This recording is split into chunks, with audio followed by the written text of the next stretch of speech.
Welcome to Future Hindsight. I'm your host, Mila Atmos. Each week, I speak with citizen changemakers who spark civic engagement in our society. Our guests today are Hannah McCarthy and Nick Capodice. They are the hosts and producers of Civics 101, the award-winning podcast refresher course of New Hampshire Public Radio on the basics of how our democracy works. It is used in many American high schools and has been downloaded millions of times in all corners of the world. It is my belief that the most important thing a citizen can do is to understand the system in which she lives, and that can only come from admitting that you don't know something. And in the wake of the 2016 election, there were a lot of hot takes. It was everybody going on and writing these think pieces with the assumption that everybody knew everything about how our political system worked. And that made people afraid to admit that they didn't know what the Chief of Staff did or the Secretary of Defense did. And so I think it's one of the most crucial steps is to be willing to say, I have no idea what the people in the House of Representatives do. If you don't understand the system you're in, you can't change it. We'll be talking about the complexity of American democracy, our Constitution and rights, and how understanding the system is fundamental to our ability to wield this democracy as best we can. Let's listen in. Thank you for joining us. It's a pleasure. It is such a pleasure. Thank you, Mila. Tell us a little bit about how your show was started. So our show was started shortly after the 2016 election. Neither Nick or I were here when the show was first started. That's right. Yeah. The station was getting a lot of questions because suddenly the news is just flooded with more information about what's going on in Washington than possibly had ever been before. And people were asking not only questions like, can he do that? But also, who is the Secretary of Defense? What does the State Department actually do? And one of our producers, Logan Shannon, wrote on a Post-it note, Schoolhouse Rock for adults. And shortly thereafter, they started churning out what we call straight two-way, straight interview episodes with a single expert on these various subjects. And it was massively popular right away. Initially, there was an impeachment episode that had hundreds of thousands of downloads. Yeah. And it was just a straight-up interview on these topics. And we were making 2 a week. Yeah.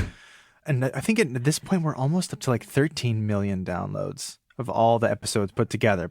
Hannah and I were asked to take over the production of Civics 101. And quite quickly, we discovered that schools are using the podcast and kids are being forced to listen to it. We have to drastically change how the show sounds. So we turned it from a sort of single guest show into a more narrative style podcast like you'd hear on other sort of public radio shows. And we've had great success with it. It's very effective in terms of delivering the content and the drama, for example, with your episode on the convention. And, how people really fought about it. And the noises of the 1968 convention, I thought that was very effective. So since you started the show, what are the most common questions that you get, no matter what the topic is?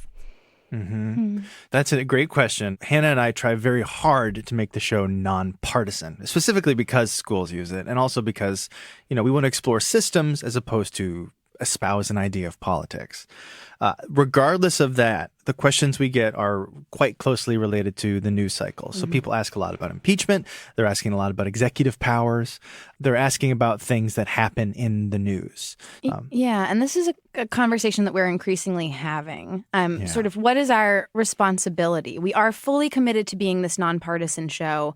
However, is it disingenuous to never put out content that in some way reflects, if not responds to, what is actually going on in the world? And I think that we're becoming a little more comfortable with doing things like an impeachment episode, because what could be more useful to our Civics 101 audience in that moment than the toolkit that will allow you to understand precisely what is going on in the news right now? Yeah, it was a good one. I thought it was really illuminating. In terms of impeachment or really about civics in general, what do you think our responsibility is as citizens? Because you get all these questions and it talks about what is the government supposed to do? But what are we supposed to do? It is my belief that the most important thing a citizen can do is to understand the system in which she lives. And that can only come from admitting that you don't know something. And in the wake of the 2016 election, there were a lot of hot takes. It was everybody going on and writing these think pieces with the assumption that everybody knew everything about how our political system worked. And that made people afraid to admit that they didn't know what the chief of staff did or the secretary of defense did.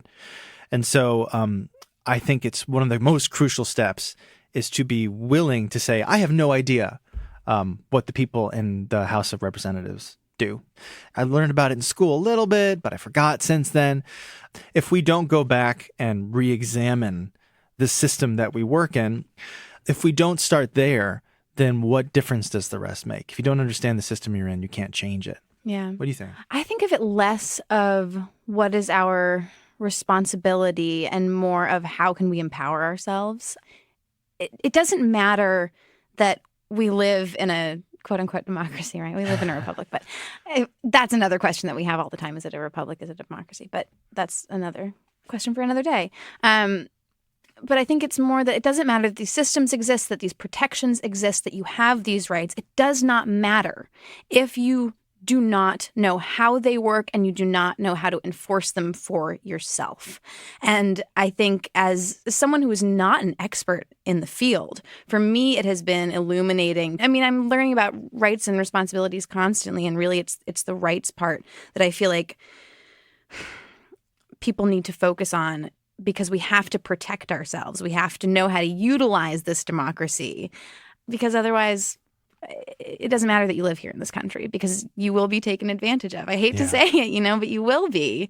You can't trust necessarily that these things will be enforced for you. I couldn't agree more, because when we did our Bill of Rights episode, I got to a dark, cynical place. And I became obsessed with this concept called a tub to the whale, which is the idea that the Bill of Rights were kind of a frivolous little afterthought by the framers. And they were put in there to appease people of different states to make sure that nobody was too powerful. And the only reason it became this bulwark of who we are as a nation, our First Amendment, which nobody cared about back in the 1780s, it's because people fought for it. It's because people died for it. It's because people put their lives on the line. It wasn't until the 1920s was the first United States Supreme Court case that had a First Amendment issue in it. The 1920s, so far after our founding. And that sort of speaks to this notion that we became more democratic and more American as the years progressed. Oh, nice. So I have so many questions now that I did not prepare. But the first one here is about, how the system, basically, if you don't understand how it works, that we're going to get taken advantage of. In terms of the episodes that you've put out, where do you think is the most common gap in the understanding of your audience in terms of how can I make the government work for me? Why is it that I feel so disempowered? What kind of questions do you get there? I think isn't related to the questions we get, as opposed to the response to how we cover our topics. I have a colleague who said to me, there are going to be people out there who dislike your show and will accuse you of being a biased show just because you acknowledge the point of women and people of color throughout history. In America's history, just by mentioning that, just by acknowledging the existence of women and people of color as a facet of our democracy, we are a left-leaning, we are a biased podcast. In every single topic we discuss is institutions such as the institution of slavery, institutions of oppression towards women and towards women's voices in politics. Every single thing we talk about, every foundational document. When we're talking about the Magna Carta, this comes up. Yeah. And then you explore that just such a massive portion of who we are, of our American identity, of which everyone is so proud, is ensorcelled with this horrible, peculiar, wretched institution that unfortunately defined us and still continues to do so. Yeah. Do you think so? I do think so. We did a series on the life stage. So we did birth, school, work, retirement, marriage, and death. In every episode, I would get to a point in my script where I would talk to our executive producer and say, it all comes down to slavery. All of it. Everything. Everything comes down to slavery and the subjugation of women in this nation. And I really struggled with that in that particular series. And I think that it makes people very uncomfortable. It makes me very uncomfortable, especially when you've been raised and taught about these gleaming elements of American democracy that you can really take pride in. When you start to pry them apart and you see the guts, you realize that, in fact, they exist in part because they were built on the backs of people that made it easy for them to exist. Not everything, but many things in this nation were built by taking advantage of people. And I think that's really hard for people to hear and accept, because why would you want to, when you can think of us as this glorious nation? Why would you want to confront that element of the way that our democracy works? Oh, that's really interesting, because I think that this country's original sin is states' rights. But of course, states' rights is really about protecting slavery in parts and not in other parts. And I think people don't think about states' rights in that way. So that brings me to your comment earlier about democracy and republic. You said that was a topic for another time, but let's discuss it now, because I think this is something that people are always wondering. So it would be totally topical for this episode. Well, so we live in a federal system, right? That is what we are at our core. We're a federalist system. We can say that for sure. But the question is, are we a democracy or a republic? I equate this to people who say, are humans mammals or bipeds? This is Nick Capodice's opinion, not that of Civics 101 or New Hampshire Public Radio. I think that this argument that people are making online specifically, that America is not a democracy, it's a republic, and you should know that. And if you don't know that, then you're a dumb who hasn't read the Constitution. I think that does absolutely no good. Calling us a democracy has happened by different framers and founders since our founding, and it's been referred to like that. And yes, it's also been referred to as a republic, and we are technically a republic, but we are a representative democratic Republican federation. We are a whole bunch of things. I think that's why it's important to also to look at our federalist system, right? Because it's like you can say we live under federalism, and you can look at it and you can find it in the Constitution, the elements of federalism in the Constitution. However, when you look at how it actually functions in this nation, it has vacillated wildly over the years, and the practical application of any of these lofty goals, it can never be, because we're humans and we're fallible, and it's very complicated, and you can't have the perfect ideal realized through flesh and blood. It's always going to be some sort of janky version of this lovely notion, and that goes for federalism, a republic, democracy. Yeah. It's complicated. Yeah, it's very complicated, and that's why your show is so great, because it really tries to unpack everything for your everyday person, like you said, who hasn't done civics since high school, long time, we've forgotten. But so let's talk about your audience. You have your show in schools. What is your demographic in schools? How old are the kids? So the show has a lot of students, majority high school students who listen to the show at being forced to by their teachers, of course. And what they've started doing is listening to them in class. Also, a lot of teachers have started to assign our episodes for homework before they do a topic. Like, let's say they're going to do Articles of Confederation the next day in class. My personal favorite is to have students who have access to phones in their schools to download an episode and to walk around outside while listening to it, and then come together as a class and talk about it. That's, to me, the essence of radio, which is a private thing. I once went to a conference where someone said reading and podcasts are the last two private things. By the way, if there's any teachers out there who are interested in working with us on this, we have a cadre we're starting a crew. So just go to our website and check it out. And we would love to have you be part of the team. Civics101podcast.org. High school teachers and even 8th grade are using us more, because civics is just starting to be demanded in all our 50 wonderful states as sort of like, oh, okay, we need to start doing this. We've lost civic education. We don't teach it as much anymore. Now we got to get back into it, because things are crazy right now. Yes, things are crazy right now. I totally agree. So aside from the school kids, Who is your adult audience?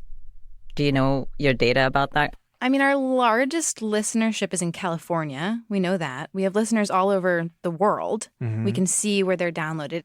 What I can say about our adult listenership that really is affirming for me is that when we do get reviews, they are across the board. I mean, they are from all party affiliations, all persuasions. We have people writing in saying things like, really good information, but I don't know what all this slavery stuff is about. Yeah, could you dial back the... Yeah. But no matter what, it seems to be adults who listen because they would really like to better understand how the country works. So I can't necessarily pinpoint it to, people who listen to NPR every day. I'm sure we've got plenty of listeners like that. But we also, I think, have people who have no interest in NPR, but have an interest in how the First Amendment actually works. What I love is that we have a significant international audience downloading. So, and I don't think it's just expatriates, but we have a big audience in Germany and the UK and New Zealand. Hi, Mom.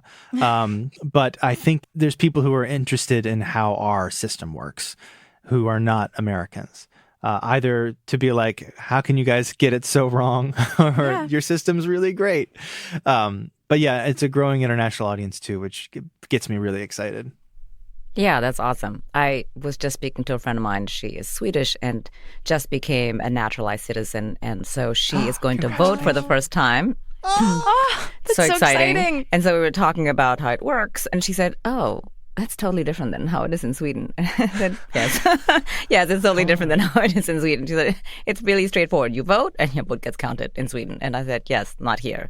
We have the Electoral College and all this and, vote in the primary. And so it was really interesting how complicated it actually is when you have never done it before, if you're totally new to the system. Literally, as soon as we're done with this conversation, we are going to go into an edit on an episode on the Electoral College. Like every single thing that we poke our noses into, we find out that it's got all these layers of complication to it that are just staggering. We were toying with the idea of doing a series. We shouldn't call it America Comparative versus, democracies. but compared, to look at other nations and how they do it, and how we do it, and just sort of be like, oh, that's just a 5-minute U.S. versus Indonesia. Yeah. How do these governments run, and how do they run differently? I think it would be helpful, actually, in terms of understanding, using an analogy to better understand something. I think using a comparison like that to better understand something could be really useful. What is really the most surprising thing that you learned personally?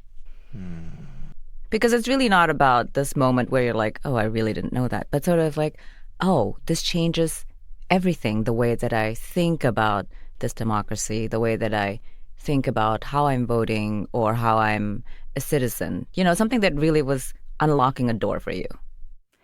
I think I can just give you my most recent example, and it was being in a studio tracking the Electoral College episode, and was it Alvin Tillery? Yeah. Who was talking about the fact that the Electoral College and our entire voting system was in part designed to benefit one party over another. Yep, slaveholding states in the South. Slaveholding states in the South. It still does benefit one party over another, and that only about a third of the voting population is affiliated with the party that is most benefited by the Electoral College system. And that's just true. And it's gonna make people angry that we even say it out loud. But that was a moment for me. I was like, wow, wait, what? Still? What? Still? And I have a lot of moments like that. And I got to tell you, it all boils down to slavery, like I said earlier, unfortunately. A lot of them have to do with the dregs, the things that we have not yet shaken off. What most shook me is this notion that the Bill of Rights didn't actually mean anything until the people had to fight for those rights and those protections. People were arrested without warrant. Every single civil right was broken. And it still happens today. Yes. People in the press were put on boats and sent to other countries until, frankly, the ACLU came up and get this system of having someone help you fight for those rights. Yeah, it is not a spectator sport. It's true. It really isn't. If you want this democracy to go on being a democracy, you got to play the game. Yeah. Yes, play the game, know the system, understand the rules. Definitely, I agree. If there's one takeaway from your show that you want to share with people, or if there's a myth that you want to debunk that people really misunderstand so deeply about American democracy, what would it be? I think I have gone back and forth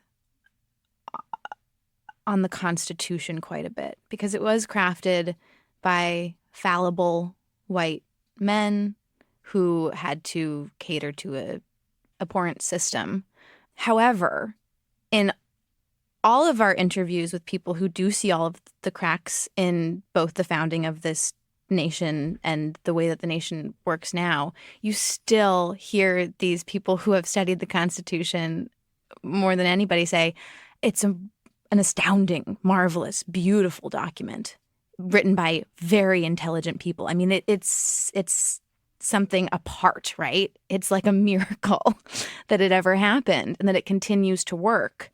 And it continues to work in part because it's not perfect, but it is really a feat.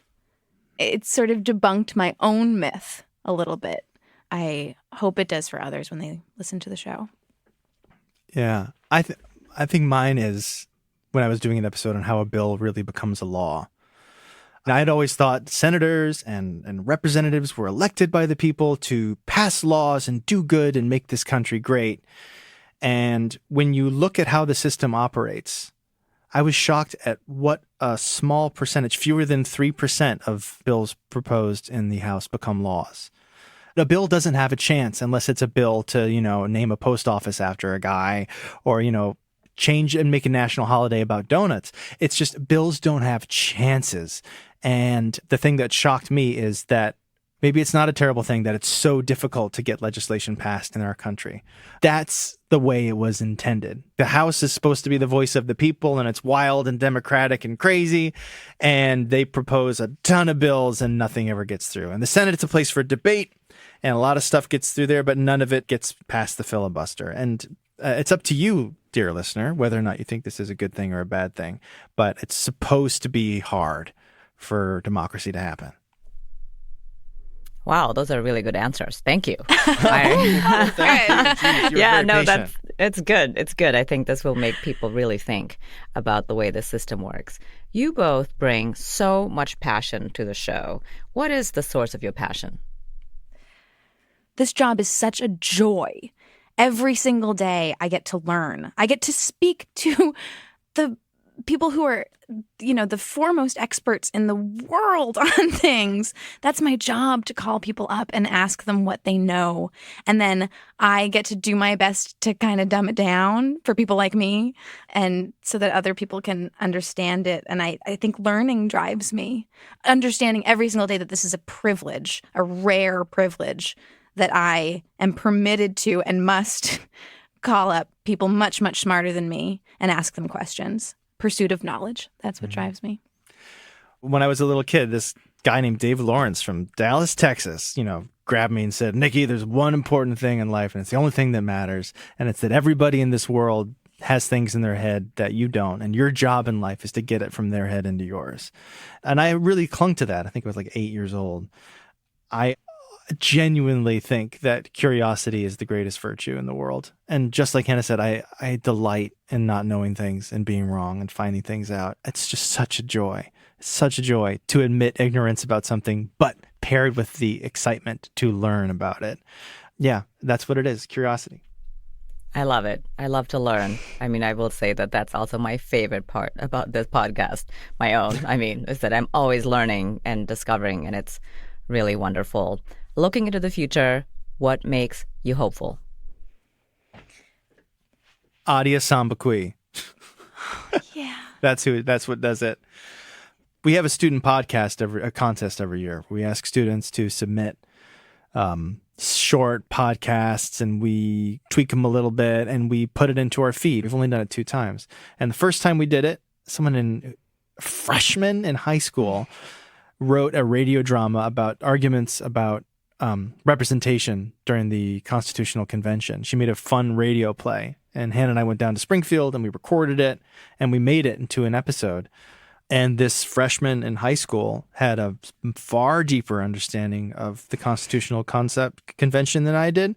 And clearly was so excited and hyper engaged and delightful. And her mom came to the U.S. from Sierra Leone. Like, she's a genius, Adia Sambaqui. And that gave me hope for everything, is that this is the generation that's going to be running the country. She's going to be the gosh darn president. Yeah. Yeah. I mean, I'll totally agree with that. I'll just add to it. In addition to that, I mean, is what I was talking about earlier. The fact that we have listeners from all walks.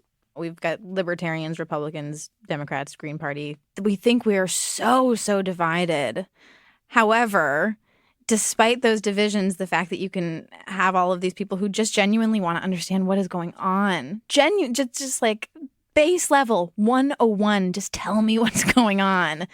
That gives me hope, because that is perhaps the unifier, that we all want to wield this democracy as best we can. And maybe we're not all going to agree with how we want to wield it, but we all want that. We all want it to be the best version of democracy that it can be, and that can only happen if we understand how it works. Mm-hmm. That's perfect. Thank you very much. Thank you so much, Mila. Thank you, Mila. This episode is a perfect extension of our conversation with Louise Dubé of iCivics last week, which was about delivering high-quality civic education through gaming. As a podcast, Civics 101 is so accessible. The show goes beyond the basics, but doesn't make you feel stupid. They explain how our system works and doesn't work, including the inherent problems with the Electoral College and the lasting repercussions of slavery. I'm encouraged that many Americans are genuinely interested in learning about our government and the rules of the politics game. And I wonder whether a deeper understanding of the system will make us different kinds of citizens, the kind who want to right the wrongs that we face in our society. Next week, our guest is Marcia Johnson Blanco. She's the co-director of the Voting Rights Project at the Lawyers Committee for Civil Rights Under Law. She's a leader on programs and advocacy on election protection and voting rights. We'll be talking about why voting is an essential piece of infrastructure that supports democracy. It is the primary mechanism by which we make our voices heard. So when you look at democracy, it's the voice of the people being heard. And here in the U.S., that voice comes through our representatives. And we get our representatives through voting. Voting is a critical part of our democracy. And unfortunately, in this country, we at times make it very difficult for people to engage and have a voice in our democracy. Until next time, stay engaged. I'm Mila Atmos. Thank you for listening to Future Hindsight. The executive producer and host of this program is Mila Atmos. The audio producer and music composer is Peter Fedak. The associate producer is Miriam Zumbul. Additional production by Brooke Sayan. Listen to us online at futurehindsight.com or your favorite streaming service.